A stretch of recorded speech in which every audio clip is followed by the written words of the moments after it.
Hello everyone, it's Laurie Hall from MB&M with you again for a video that I have put together for you that hopefully will answer a few questions you might have about the current payroll and superannuation changes that are happening in your software mainly. That's what we're going to cover off, but we're going to talk briefly about a couple of other things that are happening as well.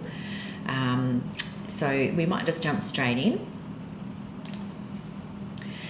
So I'm just going to run you through Single Touch Payroll Phase 2, what's happening, what it's looking like currently, and really the basis for what it's all about.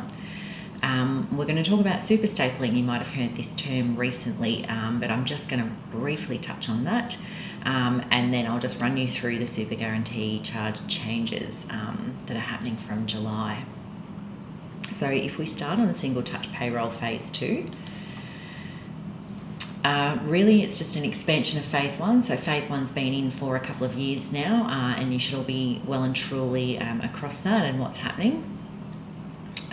It's to ease the reporting to government agencies really. So ATO, Centrelink, Medicare will definitely make life easier, and will stop you having to report to both or different bodies. They'll all talk to each other. It was mandatory from the 1st of March 2022 unless there is a deferral in place. Now, some of the bigger software providers have already put that deferral in place for you, and they would have reached out by now to let you know that.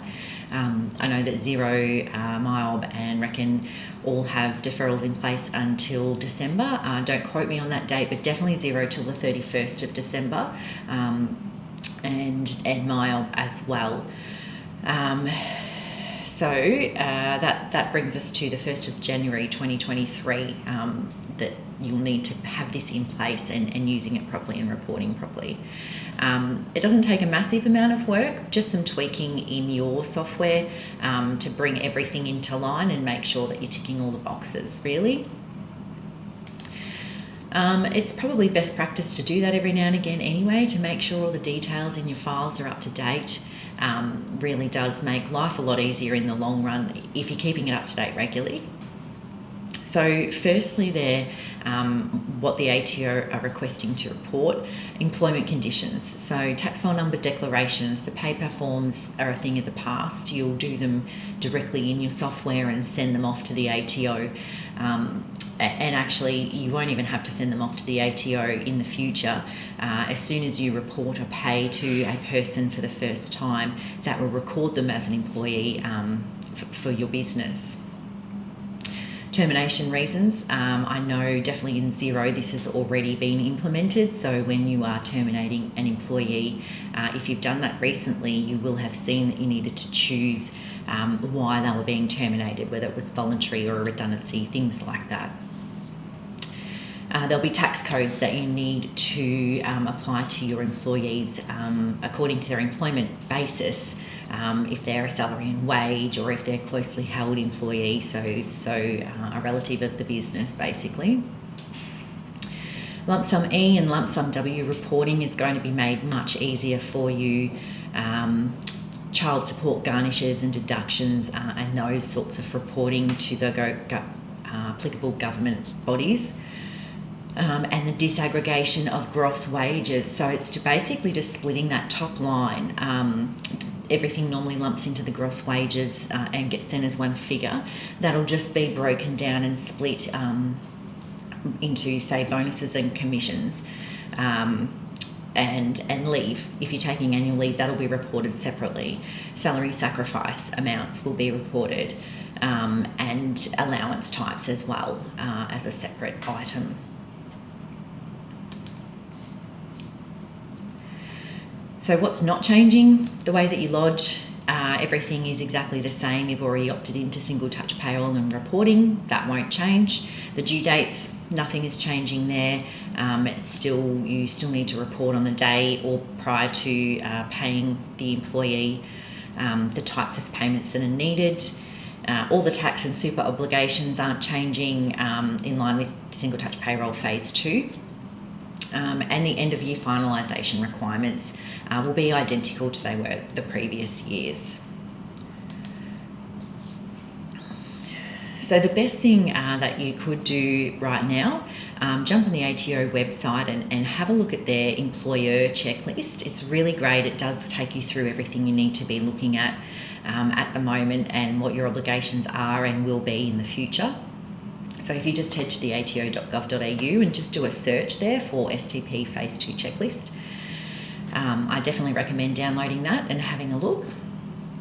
So just keeping up to date. So if you're hearing things from your software or getting emails, things like that, make sure you take note, read the emails, and make sure you're across everything there that's happening in your particular software. And the next thing I think you should really be doing is jumping into your software and reviewing everything that's in there, employee details, the payroll details that you're reporting at the moment. So things such as your pay items, how they're set up, that the earnings rates have correct categories. The ones that you don't use anymore, get rid of them. If you had an old bonus payment set up the old way, deactivate it so that it's not there as an option anymore. Add in the ones that you do need. So if you've got an allowance sitting there that currently doesn't have a category, or you know you're paying bonuses in the future, add a new one so that the tax calc is happening correctly, because those sorts of changes have happened pretty quickly in the last 1 or 2 years. So definitely something to look at there. If you've got allowances set up, I think I just said, jump into those current allowances and make sure they have a category assigned. It'll just save all that tweaking when you're actually going to process a pay in the future when it becomes mandatory reporting. And just have a review of your deductions. So again, just clean up ones you don't really use, inactivate them or hide them, and tweak the ones that you do use, just to make it easier, really. Over to your employee information, definitely well worth just making sure everything is up to date, phone numbers, addresses, things like that. Jump into the employment information. This particularly slide is taking you through the 0 steps, but you can apply it to your MYOB or your QuickBooks.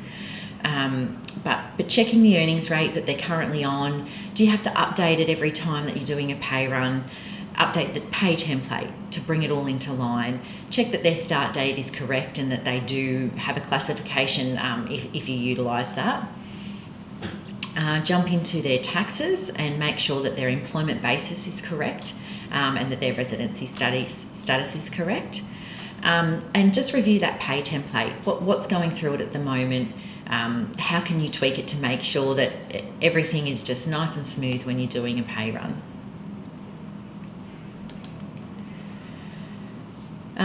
So that really does just talk us through the single touch payroll phase 2 requirements and what's happening.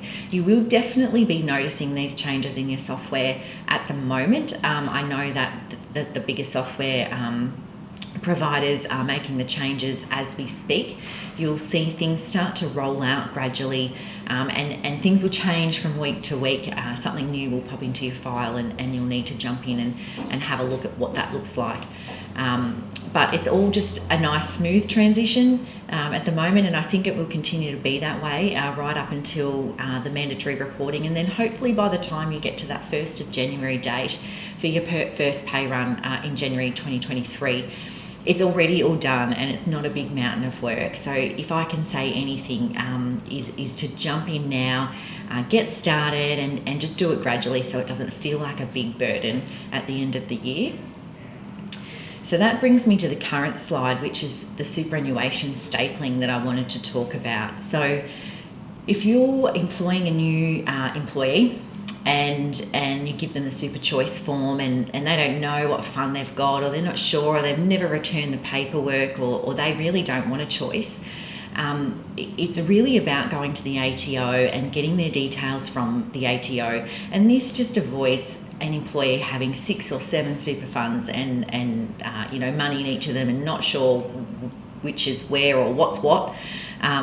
So I think this will be really good actually in the long run. So if you've given that choice form to your employee and they've never returned it, or they say, look, I don't care, just I don't have one, I'm really not sure what it is. You actually have to go back to the ATO and request their superannuation fund details from the ATO for a current fund that they have got. And that's not a hard process, I guess. So you can do that on the business portal if you're currently set up in there, or you can actually get your tax agent to do it. So it's something, if you want to get in touch with us, our current clients, we can actually do that on your behalf. So definitely reach out there if you're having those issues.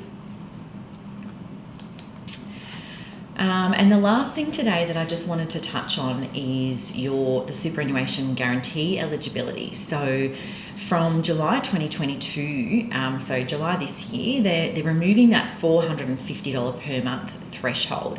And this just expands the coverage of super guarantee to more employees, regardless of their monthly pay. Your payroll software provider should update this automatically, but it's definitely something that you need to be checking how you've set up the superannuation to calculate as to whether it's the statutory rate or a fixed rate or a manual calc. You really need to be updating those details to remove that $450 per month threshold. We're not talking huge amounts, I wouldn't think, in most cases, most small businesses. It really is, the 10% of the 450 really is what you're going to be seeing. If you've got lots of employees, then it might start to add up. But this is something that is becoming mandatory from July 2022 this year. How do you get help? So the ATO website, I talked about that earlier, definitely a great resource there, and it gives you the facts. So that's one thing I will say is, everyone can talk to each other, but really if you're not sure, just head straight to the ATO because they will outline the facts. Your software provider, they should have been in touch by now. You will definitely be seeing the changes in your file. Get in touch with them if you're not sure on how something works. And of course, there is always us. So reach out to MB&M or your relationship manager here, or my email address is there on the screen, the current slide for you. I'm happy for you to shoot me an email if you're not sure on anything or you've just got a few questions, you just want to bounce off somebody.